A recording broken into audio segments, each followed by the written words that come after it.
نحمده ونصلي ونسلم على رسوله الكريم أما بعد فأعوذ بالله من الشيطان الرجيم بسم الله الرحمن الرحيم وإن يمسسك الله بضر فلا كاشف له إلا هو وَإِن يَمْسَسْكَ بِخَيْرٍ فَهُوَ عَلَى كُلِّ شَيْءٍ قَدِيرٌ.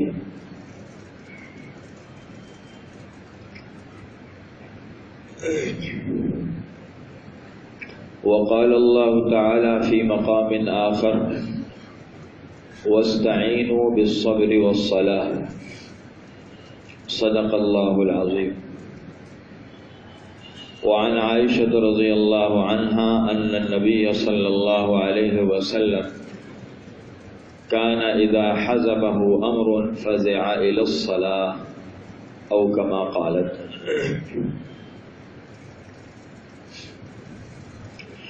اللہ جل شانہ نے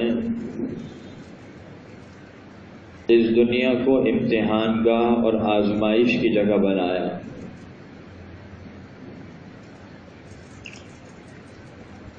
یہ دنیا اللہ تعالی نے آرام و آسائش کے لیے اور من مانی خواہشات کی تکمیل کے لیے نہیں بنائی. یہ نہ آرام گاہ ہے نہ چراگاہ ہے، بلکہ یہ ایک امتحان گاہ ہے. انسان کو اس دنیا میں یہ جانچنے کے لیے بھیجا کہ وہ اللہ کا بندہ ہے یا اپنے نفس کا بندہ اور غلام ہے. تمام راحتوں اور کامل مسرتوں اور خوشیوں کی جگہ صرف اور صرف ایک ہے اور وہ جنت ہے. بدقسمتی سے انسان خود سے ایک غلط نظریہ اور ایک غلط تصور اپنے ذہن میں قائم کر لیتا ہے، اور وہ یہ سمجھ لیتا ہے کہ ساری خوشیاں اور ساری راحتیں اور مسرتیں حاصل کرنے کی جگہ یہی دنیا ہے. اس لیے وہ اس دنیا کی زندگی میں اپنی ہر ضرورت اور ہر خواہش کی تکمیل کا خواہش مند ہوتا ہے، اور اس کا یہ ارمان ہوتا ہے کہ اسے کوئی پریشانی نہ ہو، کوئی تکلیف نہ ہو اور کوئی مصیبت اسے لاحق نہ ہو. اور جب اس طرح کی کوئی مصیبت اور پریشانی اسے لاحق ہوتی ہے تو وہ پریشان ہو جاتا ہے، اس لیے کہ یہ سب کچھ اس کی توقع کے بالکل برخلاف ہوتا ہے.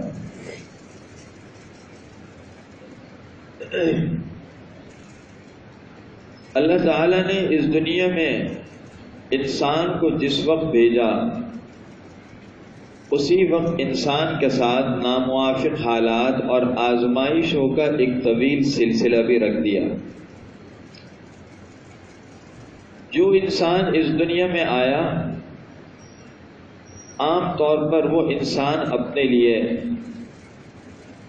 مصائب اور پریشانیوں کی تلخیاں اور ناموافق حالات ساتھ ضرور لے کر آیا. یہ اللہ تعالیٰ کا ایک نظام ہے جو اس نے اس دنیا کی زندگی میں بنا رکھا ہے.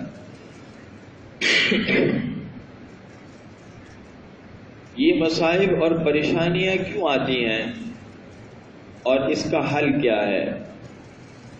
اگر دیکھا جائے تو انسان کی زندگی کا سب سے بڑا مسئلہ یہی ہے، سب سے بڑی ضرورت یہی ہے کہ جو پریشانیاں اور جو رکاوٹیں اسے درپیش ہیں کسی طریقے سے یہ سب دور ہو جائے اور زندگی ایک تسلسل کے ساتھ بغیر کسی پریشانی اور بغیر کسی مصیبت کے گزر جائے، لیکن یہ ہو نہیں سکتا، اس لیے کہ اللہ تعالیٰ نے جو نظام اس دنیا میں بنایا ہے یہ اس کے خلاف ہے۔ اور عجیب بات یہ ہے کہ سب سے زیادہ ناموافق حالات ان لوگوں کو پیش آتے ہیں جو اللہ تعالیٰ کے قریب ہوتے ہیں۔ حدیث پاک میں آتا ہے اشد الناس بلاء الانبیاء ثم الامثل فالامثل، سب سے زیادہ آزمائشیں اور مصیبتیں انبیاء علیہ السلام پر آئیں، اور ان کے بعد پھر جو جتنا افضل ہے اللہ کے قریب ہے اس پر اتنی زیادہ آزمائشیں آئیں۔ تو اللہ تعالیٰ اس طرح سے ہمیں یہ بات دکھلا دیتے ہیں کہ اس دنیا میں مصیبتیں اور پریشانیاں آتی ہیں، اور ان پریشانیوں کا آنا یہ اللہ کی ناراضگی کی یا انسان کی بدبختی کی کوئی علامت نہیں ہے، اور مصیبتوں اور پریشانیوں سے بالکل محفوظ رہنا یہ انسان کی کوئی کمال کی یا 100% اللہ کے رضا کی علامت نہیں۔ لیکن عام طور پر ایسا ہوتا ہے کہ پریشانیاں خود ہمارے اپنے ہاتھوں کی کھیتیاں ہوا کرتی ہیں۔ مثل مشہور ہے جیسی کرنی ویسی بھرنی۔ ہم نادانستگی میں یا دانستہ طور پر انجانے میں یا جان بوجھ کر کوئی ایسا کام کر لیتے ہیں یا کچھ ایسے فیصلے کر لیتے ہیں یا کوئی ایسی غلط حرکت کر بیٹھتے ہیں جس کے رد عمل کے طور پر وہ پریشانی اللہ کی طرف سے آتی ہے، اس لیے کہ وہ حرکت اور وہ کام اللہ کی ناراضگی کا ذریعہ ہوتا ہے، اور اللہ کی ناراضگی کے ساتھ مومن کبھی سکون سے نہیں رہ سکتا۔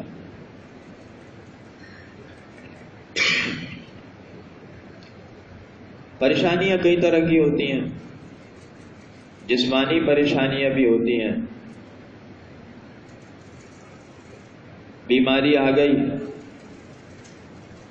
سر درد ہو گیا، اللہ نہ کرے کسی عضو کو نقصان پہنچ گیا، کوئی زخم لگ گیا، کوئی خدا نخواستہ ایکسیڈنٹ ہو گیا، کوئی حادثہ ہو گیا،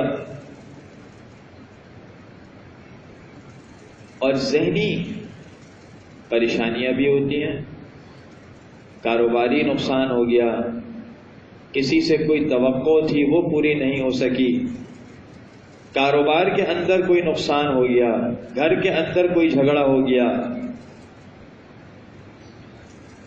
اپنوں یا غیروں سے ایسے رویے کا سامنا کرنا پڑا جو خلاف توقع تھا، یا اور کوئی ایسی بات ہو گئی جو انسان کے ذہنی چین اور سکون کو برباد کر رہی ہے،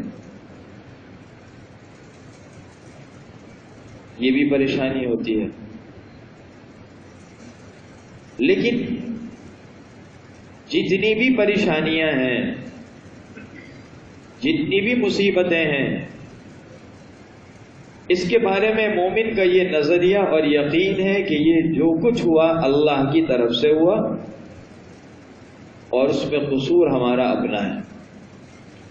اللہ تعالیٰ نے قرآن کریم میں ایک اصول بیان فرمایا، ما اصابک من حسنۃ فمن اللہ وما اصابک من سیئۃ فمن نفسک،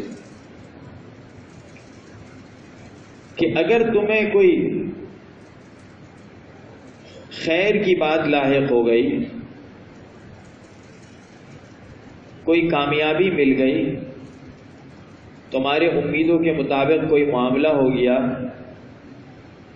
کوئی بھی اچھائی اور بھلائی حاصل ہوئی، تو سمجھ لو یہ اللہ کا فضل ہے، اللہ کی طرف سے۔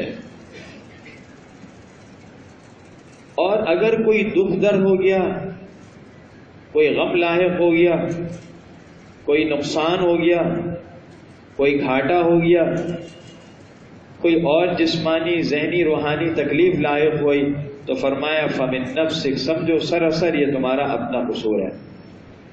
اس لیے کہ اللہ تعالیٰ کو اپنے بندوں سے بڑی محبت ہے، اللہ بے وجہ کبھی کسی کو تکلیف میں نہیں ڈال سکتے. ہم خود جان بوجھ کر یا انجانے میں ایسی حرکت کر بیٹھتے ہیں جس کے رد عمل کے طور پر ہمیں اس بری حالت کا یا اس مصیبت کا سامنا کرنا پڑتا ہے. مثل مشہور ہے، جیسی کرنی ویسی بننی. تو آئیے مصیبت اللہ کی طرف سے، لیکن قصور ہمارا اپنا ہے.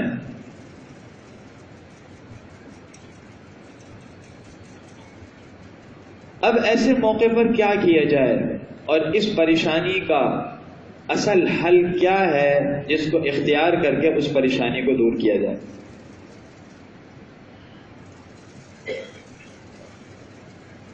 عام طور پر ایسے حالات میں انسان کی توجہ مادی اسباب اور دنیاوی تدبیروں کی طرف ہوا کرتی ہے.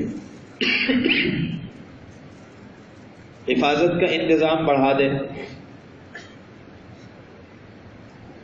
وسائل اور حاصل کر کے اور محنت کرے، یا اور ایسی تدبیریں اختیار کرے جس کی وجہ سے اس نقصان سے محفوظ ہو جائے جو نقصان اسے درپیش ہوا.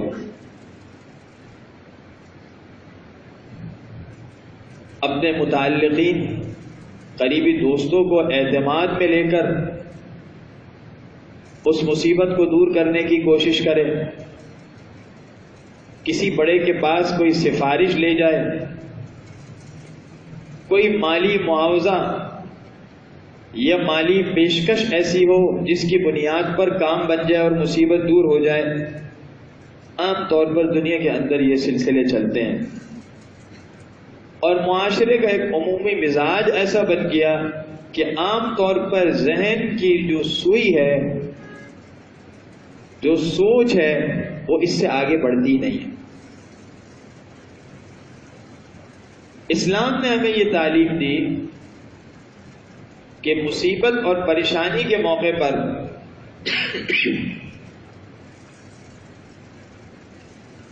اپنی سوچ کو، اپنی فکر کو اور اپنی محنت کے دائرہ کار کو مزید وسعت دو اور بڑھاؤ. یعنی ان دنیاوی تدابیر حاصل کرنے کو اور اختیار کرنے کو اسلام منع نہیں کرتا، ان کی حوصلہ شکنی نہیں کرتا. کیوں؟ اس لیے کہ اللہ نے اس دنیا کو دار الاسباب، اسباب کی جگہ بنایا. جو کام عام طور پر ہوتے ہیں وہ اسباب کے راستے سے ہی ہوتے ہیں. ایک آدمی کو بھوک لگی ہے تو بھوک مٹانے کے لیے کھانا کھانا پڑے گا اور اس کے لیے محنت کرنی پڑے گی. بیمار ہو گیا تو ڈاکٹر کے پاس جا کر علاج کرانا پڑے گا. تو مصیبت کو دور کرنے کے ظاہری اسباب اختیار کیے جائیں. اسلام نے اس کی کبھی بھی حوصلہ شکنی نہیں کی، لیکن ہمیں تعلیم یہ دی کہ اس بات کو ہمیشہ ذہن میں رکھنا کہ یہ حالات جس ذات کی طرف سے آئے، وہی ذات ان حالات کو ختم کرنے پر اور ان مصیبتوں کو دور کرنے پر قدرت رکھتی ہے. عام طور پر دیکھا یہ گیا ہے کہ ایسے ناموافق حالات میں 3-4 قسم کے لوگ ہوتے ہیں. پہلی قسم تو وہ ہوتی ہے جو مصیبت سے پہلے بھی غفلت میں مبتلا ہوتی ہے اور مصیبت کے بعد بھی غفلت ہی میں رہتی ہے. ان کو اس سے کوئی سروکار نہیں ہوتا کہ یہ حالات کس وجہ سے آئے ہیں، اس کا کوئی اصل اور حقیقی حل ہے یا نہیں.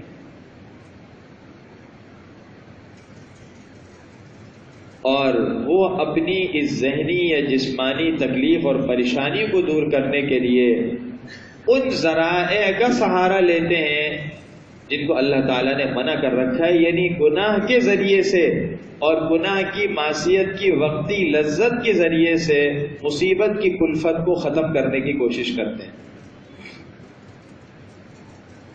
فسق و فجور کے کام ہیں، نشہ کیا جا رہا ہے، شراب کا استعمال ہو رہا ہے، اس طرح کے مصنوعی سرور اور خوشی کے ذرائع ڈھونڈے جاتے ہیں، لیکن حقیقت یہ ہے کہ انسان کبھی بھی اس راستے سے حقیقی سکون حاصل نہیں کر سکتا۔ آخر تھک ہار کر وہ کوئی نہ کوئی حل تلاش کرنے پر مجبور ہوتا ہے، یہ اسی طرح بے سکونی میں ساری زندگی گزار دیتا ہے۔ دوسری قسم وہ ہے جسے یہ احساس تو ہوتا ہے کہ اس مصیبت کا حل ہے، اور مصیبت میں وہ اللہ کی طرف متوجہ بھی ہوتا ہے، لیکن اس کے لیے راستہ اور طریقہ انتہائی غلط اختیار کیا جاتا ہے۔ یعنی مصیبت کے موقع پر بجائے براہ راست اللہ سے مانگنے کے غیر اللہ کے در پر جا کر، اللہ کی مخلوق کے در پر جا کر اس کے سامنے ہاتھ پھیلاتا ہے اور اس سے مانگتا ہے، اور مانگتا بھی کس طرح کہ اسے مشکل کشا سمجھتا ہے، حاجت روا سمجھتا ہے۔ یہ لوگ پہلے سے زیادہ خطرناک حالت میں، اللہ کے علاوہ کسی کے بارے میں یہ نظریہ قائم کر لینا کہ یہ ہماری ضرورت پوری کرے گا، یہ اولاد دے گا، یہ بارش برسائے گا، یہ صحت دے گا، یہ ہمارے کاروبار کو چمکائے گا۔ اسلام میں ایسے نظریے اور عقیدے کی کوئی گنجائش نہیں۔ اللہ کے علاوہ نہ کوئی قادر مطلق ہے، نہ کوئی عالم غیب ہے، نہ کوئی مختار کل ہے۔ حضور کریم صلی اللہ علیہ وسلم کے زبانی اللہ تعالیٰ نے یہ اعلانات قرآن کریم میں کروائے، قُلْ لَا أَقُولُ لَكُمْ عِنْدِي خَزَائِنُ اللَّهِ وَلَا أَعْلَمُ الْغَيْبَ وَلَا أَقُولُ لَكُمْ عِنْدِي مَلَكٌ۔ اے نبی آپ کہہ دیجئے میں یہ دعویٰ نہیں کرتا میرے پاس اللہ کی رحمت کے خزانے ہیں، میں عالم غیب ہوں یا میں کوئی فرشتہ ہوں، ایسی کوئی بات نہیں۔ نبی بھی اللہ کے محتاج ہیں اسی طرح جس طرح مخلوق محتاج ہے، دوسرے انسان محتاج ہے۔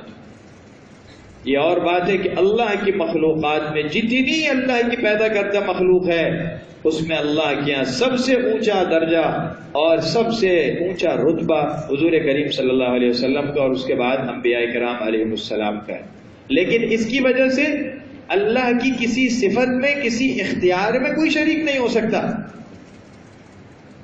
تو ایک بہت بڑی غلط فہمی ہو جاتی ہے کہ غیر اللہ کے در پر جا کر اس سے مانگتے ہیں، اسے مشکل کشا اور حاجت روا سمجھتے ہیں۔ اللہ حفاظت فرمائے، قبروں کا طواف ہوتا ہے اور عجیب عجیب وظائف گھڑ رکھے ہیں، شرکیہ وظائف ہیں جس کی اسلام میں کوئی گنجائش نہیں ہے، اور اللہ تعالی ہم سب کو معاف فرمائے، اس کو ثواب سمجھ کر، صحیح سمجھ کر کیا جا رہا ہے۔ جاہل لوگ بھی کرتے ہیں، پڑھے لکھے لوگ بھی کرتے ہیں۔ یہ قسم پہلی قسم سے زیادہ خطرناک ہے، اس لیے کہ اس کی جو غلطی تھی وہ عملی تھی، اس کی غلطی نظریاتی ہے، فکری اعتقادی ہے۔ اور عجیب بات ہے، اللہ تعالیٰ نے قرآن کریم میں مشرکین کا حال ذکر کیا کہ جب ان پر کوئی مصیبت آتی ہے تو وہ بھی مصیبت میں مشکل کشا اللہ ہی کو سمجھتے ہیں۔ فَإِذَا رَكِبُوا فِي الْفُلْكِ دَعَوُا اللَّهَ مُخْلِصِينَ لَهُ الدِّينَ۔ مشرک جس نے اللہ کے ساتھ سینکڑوں نہیں ہزاروں چیزوں کو شریک کیا، ہزاروں بت اور خدا بنا رکھے ہیں، وہ بھی یہ سمجھتا تھا قرآن کریم کے نزول کے زمانے میں کہ مشکل کشا اور حاجت روا صرف اور صرف اللہ جل جلالہ کی ذات ہے، اور وہ تھوڑی دیر کے لیے وہ بھی اپنے شرک کو چھوڑ کر اللہ سے دعا مانگ کر کے اللہ سے دعا کرتے تھے کہ اے اللہ آپ ہماری ضرورت کو پوری کر کے ہمیں نجات دے دیجئے۔ لیکن آج کا نام نہاد مسلمان مصیبت میں غیر اللہ کو مشکل کشا سمجھتا ہے، اور ایسے من گھڑت وظیفے اور ایسے من گھڑت نذرانے اور ایسی من گھڑت باتیں اس نے ایجاد کر رکھی ہیں اسلامی حیثیت سے، جس کی کوئی گنجائش نہیں ہو سکتی۔ ایک تیسری قسم اور ہے، اور اسی کا ذکر کرنا مقصد ہے، اور یہی ہماری آج کی گفتگو کا نچوڑ ہے، محور و مرکز ہے۔ یہ وہ لوگ ہیں جن پر اللہ تعالیٰ کا فضل ہوتا ہے اور وہ اصل بات کو سمجھ لیتے ہیں۔ اللہ تعالیٰ ان کی فکری اور نظریاتی اور عملی رہنمائی کرتے ہیں، اور ان کے دل میں اس اصل حقیقت کا القاء کرتے ہیں اور دل میں وہ بات ڈالتے ہیں جو بات شروع میں عرض کی گئی. وہ یہ سمجھتے ہیں کہ یہ مصائب اللہ کی طرف سے آئے ہیں اور مصائب کو دور کرنے والے اللہ ہی ہیں، اور ہم اللہ کے ہیں، لہذا جب ہم اللہ کے ہیں تو ہم اللہ ہی کی طرف متوجہ ہوں اور اللہ ہی سے مانگیں. عربی کا ایک مقولہ ہے، کل شیء یرجع الی اصلہ، ہر چیز اپنی اصل کی طرف لوٹتی ہے. ماں بچے کو کوٹتی ہے، بچہ روتا ہے دھوتا ہے، گھر سے باہر ماں نکال دیتی ہے، لیکن بچہ کچھ دیر کے بعد رو پیٹ کر دوبارہ ماں کے دروازے پر، گھر کے دروازے پر کھڑا ہوتا ہے اور ماں کے قدموں پر آتا ہے، اس لیے کہ بچے کی اصل ماں ہے. ہم ایک پتھر اوپر کی طرف پھینکتے ہیں، پوری طاقت سے پھینکتے ہیں، وہ اوپر جاتا ہے لیکن کچھ دیر کے بعد وہ دوبارہ نیچے آتا ہے، ٹھہرتا نہیں، اس لیے کہ اس پتھر کی اصل یہ مٹی، یہ زمین ہے، وہ پتھر واپس اپنی اصل کی طرف آتا ہے. تو ہم مخلوق ہیں، اللہ ہمارے خالق ہیں، اس لیے ہماری اصل اللہ ہی کی ذات ہے. اس اصول اور قاعدے کے روح سے مصیبت اور پریشانی کے موقع پر ہر انسان کا فریضہ ہے اور ہر انسان کی ذمہ داری ہے کہ وہ اپنی اصل یعنی اللہ کی طرف رجوع کرے.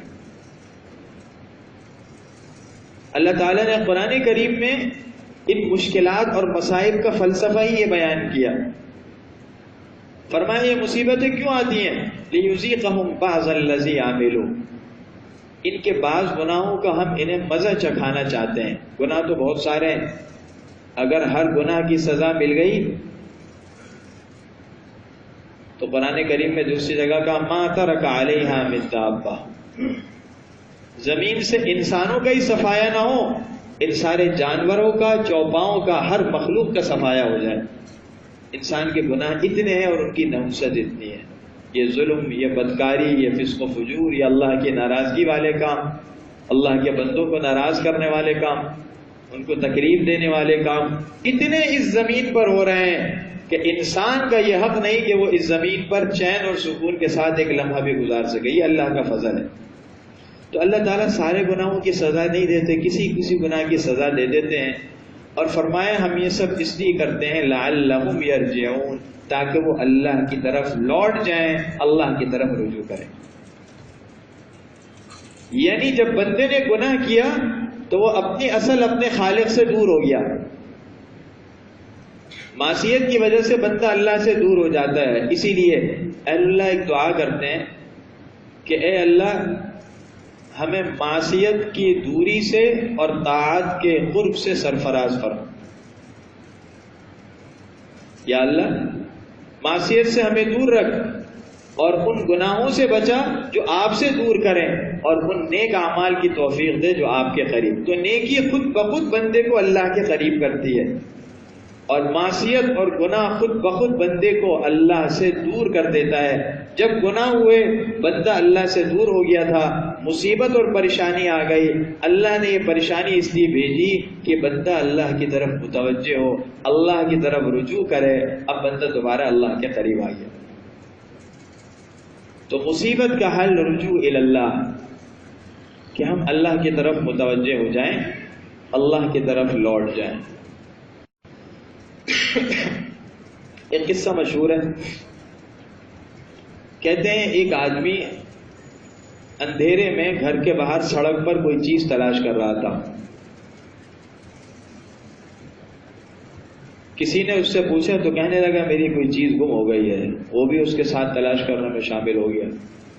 ایک تیسرے آدمی کو پتہ چلا، وہ بھی اس کے مدد کرنے لگا. اس طرح آہستہ آہستہ ایک مجمع اکٹھا ہو گیا. اب سب لوگ باہر کوئی چیز تلاش کر رہے ہیں. روشنی ہو گئی، باہر روشنی آ گئی، پھر بھی اس کو تلاش کرنا شروع کر دیا، چیز ملی نہیں. گھر کے اندر اندھیرا اور باہر روشنی آ گئی، اس چیز کو سڑک پر گھر سے باہر تلاش کیا جا رہا ہے. اتنے میں کسی ایک آدمی نے کہا کہ سمجھدار شخص یہ تو بتا دو کہ تمہاری چیز گم کہاں ہوئی تھی. کہنے لگا وہ چیز گھر کے اندر گم ہوئی تھی. اس نے کہا بھائی جب گھر کے اندر گم ہوئی تو باہر کیوں تلاش کر رہے ہو؟ تو اس نے جواب دی اس لیے کہ گھر کے اندر اندھیرا ہے اور باہر روشنی ہے۔ اس نے جواب دیا کہ باہر کتنی ہی روشنی ہو جائے، چیز جہاں گم ہوئی ہے وہیں تمہیں تلاش کرنی پڑے گی۔ تو بالکل یہی مثال ہے، پریشانیاں اور مشکلات ہم اس کا حل اپنے سے باہر تلاش کرتے ہیں،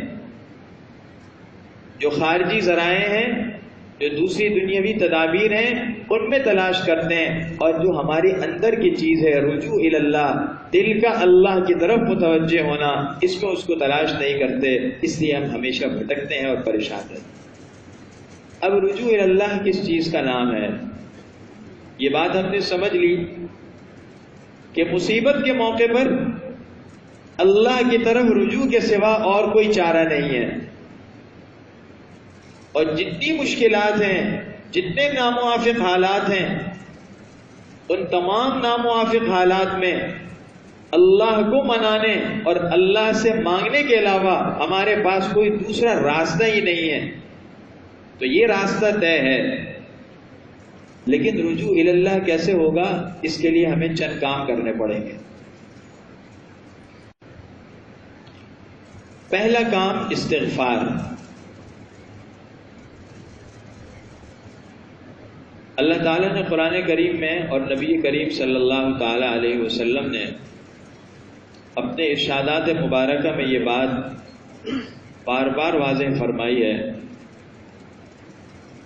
کہ گناہ انسان کی زندگی میں مشکلات لاتا ہے، اور گناہ سے استغفار کرنا یہ مشکلات کو اور پریشانیوں کو ہٹاتا ہے، اس لیے کہ سب سے بڑی مشکل اور مصیبت اللہ کا عذاب ہے۔ اور اللہ تعالیٰ نے قرآن کریم میں صاف اعلان کیا وَمَا كَانَ اللَّهُ لِيُعَذِّبَهُمْ وَأَنْتَ فِيهِمْ وَمَا كَانَ اللَّهُ مُعَذِّبَهُمْ وَهُمْ يَسْتَغْفِرُونَ۔ دو چیزوں کے بارے میں وعدہ فرمایا کہ ان دو چیزوں میں سے کوئی ایک ہوگی تو اللہ کا عذاب نہیں آئے گا۔ فرمایا اے نبی جب تک آپ ان میں ہیں اللہ کا عذاب نہیں آئے گا۔ دوسری بات کیا فرمائی؟ حضور کریم صلی اللہ علیہ وسلم تو دنیا سے تشریف لے گئے، اب کیا ہوگا؟ فرمایا اللہ نے جب تک یہ لوگ استغفار کرتے رہیں گے ان پر اللہ کا عذاب نہیں آئے گا۔ اور یہ اس آیت کے عموم میں کافر اور مشرک سب داخل ہیں۔ علماء نے کہا کہ مشرکین بھی طواف کرتے ہوئے کہا کرتے تھے غفرانک، اللہ ہماری مغفرت کر دیجئے، ہمیں معاف کر دیجئے۔ اللہ اس کی بھی لاج رکھ رہے ہیں باوجود کفر اور شرک کے، اور انہیں دنیا کے عذاب سے محفوظ رکھتے ہیں۔ تو جو مومن سچے دل کے ساتھ استغفار کرے وہ اللہ کے عذاب سے کیوں محفوظ نہیں رہے؟ مشکلات، مصیبتیں اللہ تعالیٰ کی ناراضگی کی وجہ سے آتی ہیں، تو اس کا حل استغفار ہے۔ استغفار کی جتنی کثرت ہوگی اتنا زیادہ مصیبت اور مشکل کے دور ہونے کی امید ہے۔ دوسری بات، چند خاص اعمال ہیں جن کا اہتمام رجوع الی اللہ پیدا کرتا ہے، اور اس کی وجہ سے انسان کے لیے مصیبتوں سے بچنا اور مشکلات سے نمٹنا آسان ہو جاتا ہے۔ ان میں سے دو اعمال ایسے ہیں جن کا ذکر اللہ تعالیٰ نے قرآن کریم میں فرمایا، ارشاد فرمایا وَاسْتَعِینُوا بِالصَّبْرِ وَالصَّلَاةِ، تم مدد حاصل کرو صبر اور نماز کے ذریعے۔ مدد حاصل کرنے کا مطلب یہ ہے کہ اگر کسی شخص کے مقابلے میں کوئی طاقتور آدمی آتا ہے اور اسے یہ اندازہ ہوتا ہے کہ وہ اس کا خود سے مقابلہ نہیں کر سکتا، تو وہ اس سے طاقتور شخص کو اپنی مدد کے لیے بلاتا ہے اور چاہتا ہے کہ وہ اس کے ساتھ کھڑے ہو کر دوسرے کے مد مقابل آ جائے۔ اللہ تعالیٰ نے کہا اگر یہ مصیبتیں تمہیں بہت طاقتور معلوم ہوتی ہیں، یہ مشکلات تمہارے لیے بہت زیادہ تکلیف دہ ہیں، اور تمہیں یہ لگتا ہے کہ تم ان کو دور کر نہیں سکتے، اور حقیقت بھی یہی ہے کہ انسان کے بس میں بذات خود کسی مشکل کو دور کرنا نہیں ہے، اللہ نے قرآن میں فرمایا وَخُلِقَ الْإِنسَانُ ضَعِيفًا، انسان تو بہت کمزور پیدا ہوا ہے. تو انسان کمزور ہے، یہ مشکلات، یہ مصیبتیں بڑی طاقتور ہیں. اب ان کو کیسے دور کیا جائے؟ تو کہا دو کام کرو، ایک صبر اور ایک نماز. یہ دو ایسی طاقتور چیزیں ہیں کہ اگر یہ تمہارے ساتھ شامل ہو گئیں، یہ تمہیں حاصل ہو گئیں، تو یہ مصائب کو اور مشکلات کو جڑ سے اکھیڑ کر رکھ دے. صبر کا مطلب یہ ہے کہ اللہ کے فیصلے پر بندہ راضی رہے. جو بات پیش آئی ہے تو وہ بڑی تلخ، طبیعت پر بوجھ ہے، ذہنی جسمانی اعتبار سے انسان کے لیے تکلیف دہ ہے، اس کے لیے ذہنی کرب کا باعث ہے، لیکن انسان کو چاہیے کہ وہ اس پر صبر کرے. یعنی یہ سوچے کہ یہ اللہ کا فیصلہ ہے، میں اللہ کے فیصلے پر دل سے راضی ہوں. اور جب بندہ اللہ کے فیصلے پر دل سے راضی ہوتا ہے تو اللہ تعالیٰ اس کے دل کو غنا سے بھر دیتے ہیں. وہ دل کا بادشاہ بن جاتا ہے. پھر اسے کوئی شکوہ نہیں، اسے کوئی ناراضگی نہیں، اسے کوئی غم اور کرب نہیں. کتنی تکلیف ضرور ہوگی، انسان ہے، لیکن غم اس کے دل کے اندر بیٹھتا نہیں ہے. دنیا دار لوگ چھوٹے چھوٹے غموں کو پال لیتے ہیں اور اس کو اپنی زندگی اور موت کا مسئلہ بنا لیتے ہیں. لیکن مومن جس کا اللہ کے ساتھ تعلق ہے، جس کو رجوع الی اللہ حاصل ہے اور اسے اللہ تعالیٰ نے صبر کی دولت عطا فرمائی ہے، وہ کبھی کسی غم کو اپنی زندگی کا روگ نہیں بناتا. وہ سمجھتا ہے کہ یہ حالات اللہ کی طرف سے آئے ہیں، اللہ کا فیصلہ ہے، یہ جیسے آئے ہیں ویسے چلے بھی جائیں گے. بلکہ اس سے آگے اللہ والوں کی شان تو یہ ہوتی ہے کہ ایسے حالات پر صبر کے ساتھ شکر کرتے. حضرت شیخ عبد القادر جیلانی رحمۃ اللہ علیہ مشہور اولیاء اللہ میں سے ہیں، ہمارے بزرگوں کے سرداروں میں ہیں. ان کا واقعہ لکھا، بہت بڑی تجارت کیا کرتے تھے. تجارت کوئی دنیا کا کام نہیں ہے، اچھی نیت کے ساتھ ہو، صحیح طریقہ کار کے ساتھ ہو تو یہ بھی عبادت ہے. حضور کریم صلی اللہ علیہ وسلم کی سنت ہے. تجارت فرما رہے تھے تو ایک مرتبہ خادم آیا اور آ کر کہا کہ حضرت خبر یہ ملی ہے کہ جو جہاز مال لے کر آ رہا تھا وہ ڈوب گیا.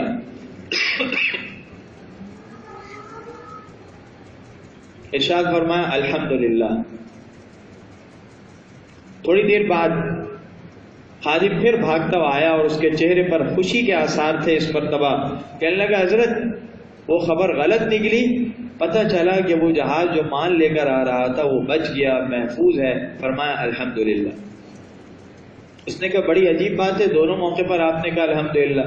ارشاد فرمایا ہاں، جب پہلی مرتبہ تم نے مجھے وہ تکلیف دہ خبر سنائی تو میں اپنے دل کی طرف متوجہ ہوا، اور میں نے اپنے دل کی طرف جب توجہ کی تو دیکھا میرے دل پر اس کا کوئی اثر نہیں ہوا، تو میں نے کہا الحمدللہ، اس پر اللہ کا شکر. اور دوسری مرتبہ جب تم نے خوشی کی وہ خبر سنائی کہ سارا کاروبار بچ گیا، تو بجائے جھومنے کے، بجائے اترانے کے، خوشی سے ناچنے کے، میں نے اپنے دل پر توجہ کی تو اس مرتبہ بھی دیکھا کہ دل میں کوئی فرق نہیں آیا.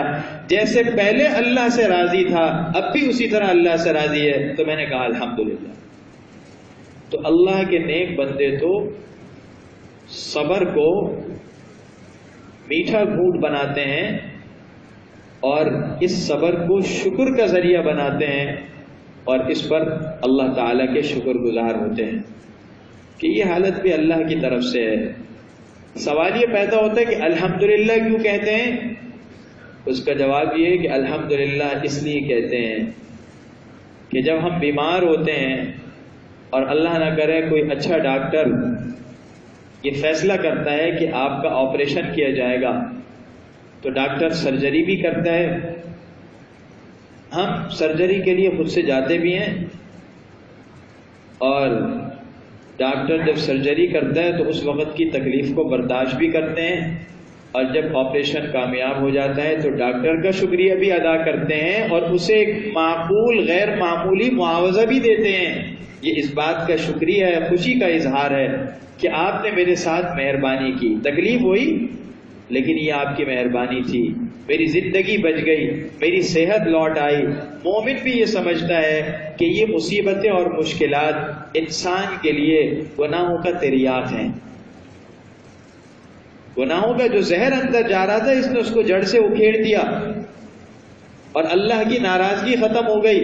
اور یہ اللہ کی ناراضگی دور کر کے اللہ کی رضا کا ذریعہ بن سکتے ہیں. اس پر وہ کہتا ہے اللہ آپ کا شکر ہے کہ آپ نے مجھے جو حالت دی اس کو آپ نے میرے لیے پسند کیا تو میں اس پر راضی ہوں.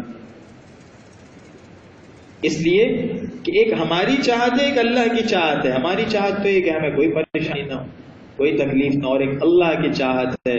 اور ظاہر ہے جو اللہ کی چاہت ہے وہی بہتر ہے. تو ہم نے کہا اللہ جو آپ نے چاہا اس پر ہم آپ کے شکر گزار.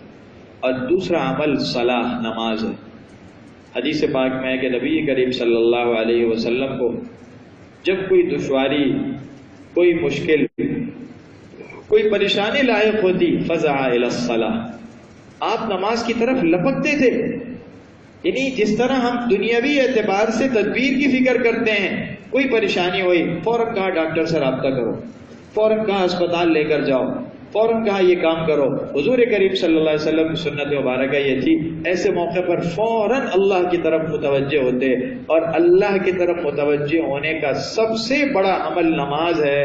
اس لیے حضور کریم صلی اللہ علیہ وسلم فوراً نماز کی نیت باندھتے اور اللہ کی طرف رجوع اختیار کرتے.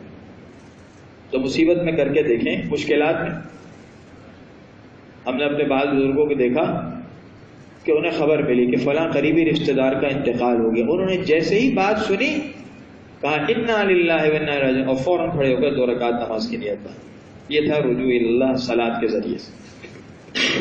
تو رجوع اللہ کوئی خیالی چیز نہیں ہے، یہ ایک عملی چیز کا نام ہے.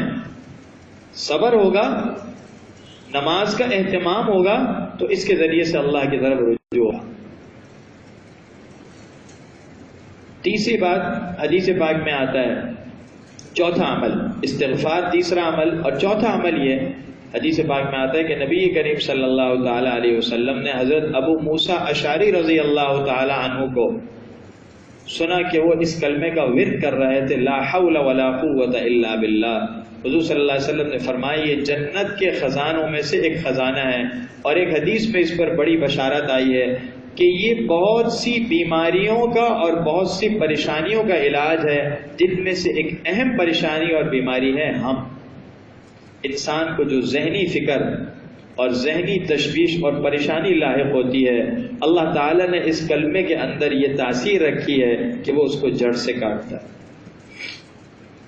لیکن اس کو دھیان کے ساتھ، توجہ کے ساتھ، معنی کے استحضار کے ساتھ پڑھا جائے تبھی اثر ہوگا.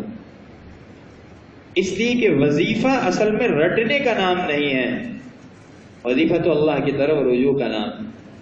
لا حول ولا قوت الا باللہ. کیا مطلب ہوا؟ لا حول عن المعصیہ ولا قوت علی الطاعہ الا باللہ.